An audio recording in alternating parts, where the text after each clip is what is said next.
members of the faculty, esteemed colleagues, and of course, graduates of CGMA's class of 2013. Today marks a very important day. Not only is it the last day of Subway's $5 footlong special, it is also the date of our graduation. When we first walked into our school's corridor during the fall of '09, we were like sea turtles emerging from their nests, lost and ignorant. 4 years later, I'm proud to say that we have all arrived at our destination. But it was no easy journey, not by any stretch of the imagination. Upon our emergence on the sandy beaches, we were greeted by a vast array of birds whose sole purpose was to stop us in our tracks.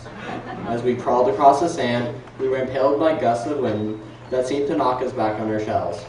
However, each time we got up, never did we let complications end our dreams. After an incredibly arduous journey, we've made it to the safe haven of the ocean. Now I know what you're thinking. What an awful analogy. But it's the point that counts, not the story. In the face of struggle and defeat, we have all managed to successfully navigate through another one of life's stages. Being the valedictorian of CGMA's graduating class of 2013 means two things to me. First, it gives me a chance to give you all a final farewell. And second, and equally as important, it provides me the opportunity to shed some light on some of the things we've learned throughout over the course of the past few years. Now, 4 years might seem like a really long time, considering most of us have only been in existence for the past 18 years or so. However, the truth is that these years have passed in the blink of an eye. Still, in this short period of time, we've learned many important lessons and concepts, whilst at the same time building a cohesiveness no bulldozer could break. I'm going to be blunt with you. No advice will be offered in this speech, at least explicitly. Being young and relatively inexperienced, there are many people who could give better advice, people older and wiser than I. Thus, instead of offering advice, I'll tell you a little story that I'm sure you can all relate to. And hopefully, you'll draw your own conclusions at the end. Many moons ago, when I was sitting in my room, stressing over a Biology 12 project, I came upon a web page in which another student desperately asked viewers about the manufacturing of ATP. As I read her words and struggles, I saw myself in her shoes, being overwhelmed by what seemed like the largest problem I'd ever encountered in my life. A few minutes later, after realizing this page offered nothing insightful, I prepared to click away and begin hours of additional tedious research. But then something caught my eye. At the bottom of the page, it revealed the date the question had been asked, November 3rd, 2002. At that moment, I realized that all those years later, that project was probably the last thing on her mind.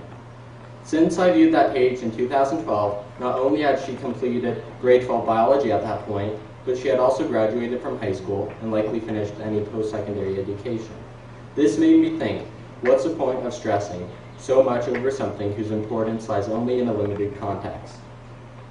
In truth, for that student, that biology project was only a grain of sand in the sandbox of life, although at the time it seemed like the sandbox itself. This experience greatly changed my outlook on life. I no longer saw complications as the end of the world, but rather as impasses I needed to cross in order to achieve success. Take whatever you want from this story, but remember, don't let the present discombobulate you for longer than it needs to. This graduating class has made a plethora of accomplishments. Whilst Ontario is witnessing a high school dropout rate of 30%, our school boasts a university attendance rate of 100%. All this is due to our intellect, dedication, persistence, and hard work. But we can't take all the credit for it.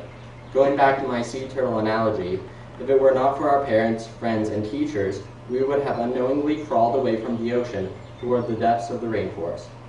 In the coming years, as you advance through university and then employment, I hope you demonstrate the same qualities so that you can continue to impact society in a positive manner.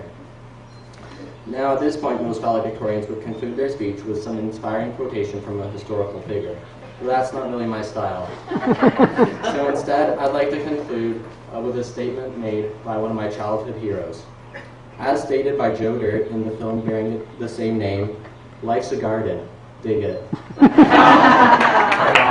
Again, I'd like to congratulate the graduating class of 2013 for all of our accomplishments and thank all of the members of the faculty and parents for making it all possible. Thank you.